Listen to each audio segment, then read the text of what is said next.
आज शाम होगा चंपाई सोरेन कैबिनेट का विस्तार। जो आपको बता दें कि सोरेन कैबिनेट के विस्तार चंपाई मंत्रिमंडल जेएमएम कोटे से 3 चेहरे बदलेंगे। 3 चेहरों के बदलने की बात सामने आ रही है। बसंत सोरेन, बैद्यनाथ राम और दीपक बिरुआ मंत्री बनेंगे। जोबा मांझी की जगह इस बार दीपक बिरुआ को मिलेगी जगह।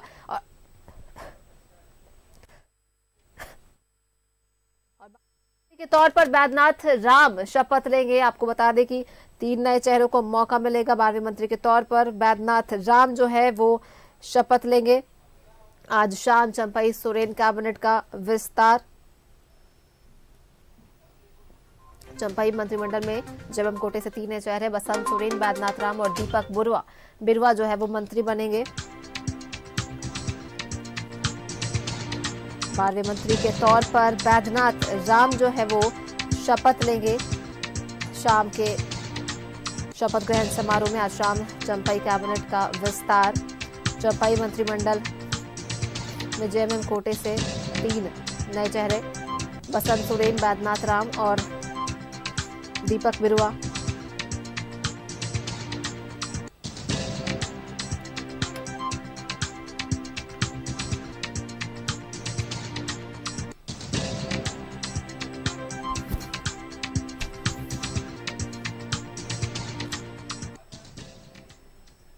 और सीधे रुक करेंगे अपने सहयोगी राजेश का, जो हमारे साथ बने हुए हैं। राजेश, देखिए आज शाम को चंपाई कैबिनेट का विस्तार है, मंत्रिमंडल का विस्तार है। सभी मंत्री जो है वो शपथ लेंगे। वही 3 नए चेहरे जेएमएम के तरफ से देखे जाने वाले, जहां बैद्यनाथ राम, दीपक बिरुआ और बसंत सोरेन, ये 3 नए चेहरे देखने को मिलेंगे। जी हाँ, देखिए ये लेटेस्ट जो अपडेट है वो यही है। और बसंत सोरेन के पास राजभवन के तरफ से वारंट गया, उसके तहत हम गवाह भी हैं। और भी मिथिलेश ठाकुर के यहाँ गया और हफीजुल हसन अंसारी के यहाँ गया है, देवी के यहाँ गया है। तो ये तमाम चीज़ें हैं। 3 चेहरे नए आ रहे हैं और निश्चित रूप से एक संदेश देने का प्रयास किया जा रहा है झारखंड मुक्ति मोर्चा की ओर से। चूँकि गुरुजी सब कुछ तय किए हैं और चंपाई सोरेन उनके निर्देशानुसार सभी को मंत्री बना रहे हैं, तो एक रिप्रेजेंटेशन आप कहें दीपक बिरुआ कोल्हान तरफ से है, जबकि मुख्यमंत्री भी कोल्हान क्षेत्र से हैं।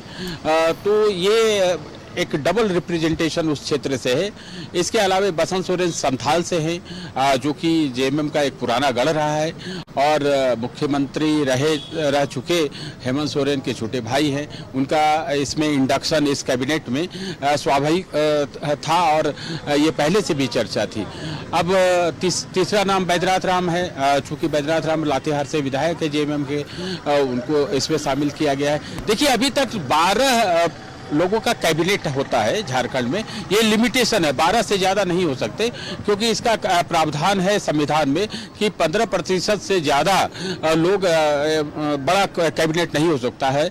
आपको पता होगा कि रघुवर सरकार जो पिछली सरकार थी उसमें भी एक पद खाली रखा गया था। हेमंत सोरेन की सरकार में भी एक पद खाली रखा, वही परंपरा का निर्वहन किया गया। समझा ये जाता था कि अगर कहीं गठबंधन के बीच कहीं कोई पेच फंसता है, किसी को मनाने की जरूरत पड़ती है, किसी को मंत्री बनाने की जरूरत पड़ती है, तो ऐसे में वो बर्थ खाली है तो उसमें एडजस्ट किया जा सकता है। लेकिन अभी फिलहाल जो है कुछ महीने की यह सरकार है। अब आप समझे कि 20 दिनों के बाद पूरे देश में यहाँ पर लोकसभा चुनाव के तारीखों का ऐलान हो जाएगा, तो उसके बाद आचार संहिता लग जाएगी। फिर सारी चीज़ें जो है एक तरह से रुक जाती है, डेवलपमेंटल काम जितने हैं सारे रुक जाते हैं। उसके बाद फिर मई के बाद जब आचार संहिता खत्म होगी, यानी लोकसभा चुनाव संपन्न होगा, तो आप बमुश्किल देखिए जून, जुलाई, अगस्त, सितंबर, अक्टूबर, ये 5 महीने काम करने के लिए रहेंगे। तो आप समझे कि जो आज मंत्री बन रहे हैं उनके लिए 5.5 महीने का समय है। और इस 5.5 महीने के कालखंड में वो क्या कर लेते हैं ये देख रहा होगा। लेकिन सरकार है, सरकार का एक मंत्रिमंडल होना चाहिए। सबसे पहले अभी आप देखें कि बजट सत्र है, उसके लिए सभी विभागों को स्ट्रीमलाइन करना पड़ेगा। तो वो सारी चीज़ें तैयारी हो गई है।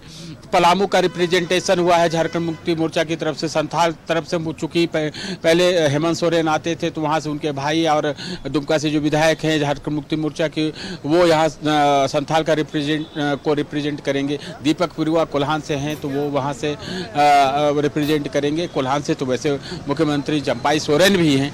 तो कमोवेश आप देखें कि जोबा मांझी ड्रॉप की गई हैं।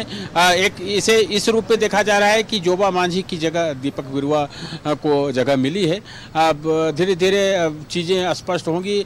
सबसे रोचक बात कांग्रेस खेमे से सुनने को आ रही है। कांग्रेस खेमे से एक जो पूर्व में मंत्री थे उनसे हमारी बात हुई है, उन्हें कुछ मैसेज मिला है लेकिन वारंट नहीं मिला है। अब लेटेस्ट अभी आधे घंटे में क्या डेवलपमेंट है ये मैं नहीं बता सकता, क्योंकि यहाँ पर मुराबादी में जो राजकीय अतिथिशाला है वहाँ पर सभी लोग इकट्ठा हैं, प्रभारी हैं और बंद कमरे में ये सब सारी बैठकें हो रही है। हमारे सहयोगी विपिन वहाँ पर संभवतः होंगे, अपडेट कर रहे होंगे। लेकिन कांग्रेस खेमे में कहीं ना कहीं कुछ बातें चल रही हैं कि कैसे क्या किनको किया जाए। लेकिन हम आपको बता दें कि राजभवन के पास सूची भेज दी जाती है तो उसके बाद यहाँ से वारंट निकलता है और सबको व्यक्तिगत रूप से सूचना दी जाती है और एक लिफाफा जाता है जिसमें कहा जाता है कि आप मंत्री पद की शपथ के लिए आपको आमंत्रित किया जाता है। और राजभवन के इसे मैं चूँकि राजभवन के मुख्य द्वार के बाहर हूँ, यहाँ बिरसा मंडप है, वहाँ पर समारोह की तैयारी हो चुकी है। जो मंडप बिरसा मंडप में शपथ ग्रहण होगा, राज्यपाल ने समय दे रखा है, पहले से 4 बजे का समय मुकर्रर किया गया है। तो सभी लोग धीरे धीरे यहाँ पहुँचेंगे। लेकिन फिलहाल अभी कांग्रेस खेमे से कौन मंत्री बनेंगे, उस कोटे से कौन मंत्री बनेंगे, बहुत सारी चीज़ें स्पष्ट नहीं है, थोड़ा समय लग सकता है। सोनाली जी, बहुत सारी चीज़ें तो बिल्कुल स्पष्ट नहीं है, समय लग सकता है और ये शाम को मंत्रिमंडल का जब विस्तार होगा तब ये सारी तस्वीर साफ हो जाएगी। राजेश, बहुत बहुत धन्यवाद आपका तमाम जानकारी के लिए। तो देखिए, आपको बता दें कि यहाँ पे कांग्रेस के 10 विधायक पुराने नामों के विरोध में चल रहे हैं, लेकिन वही 3 नए चेहरे हमें जेएमएम की तरफ से देखने को मिलने वाला है आज, जहाँ बसंत सोरेन भी मंत्री पद की शपथ लेंगे, बेबी देवी मंत्री पद की शपथ लेंगी, हफीजुल हसन लेंगे। और वहीं 3 नए चेहरों की बात करें तो बैद्यनाथ राम, दीपक बिरुआ और बसंत सोरेन, ये 3 नए चेहरे आप जेएमएम की तरफ से देखे जाएंगे। वहीं कांग्रेस जो है अपने पुराने चेहरों को रिपीट करती नजर आएगी।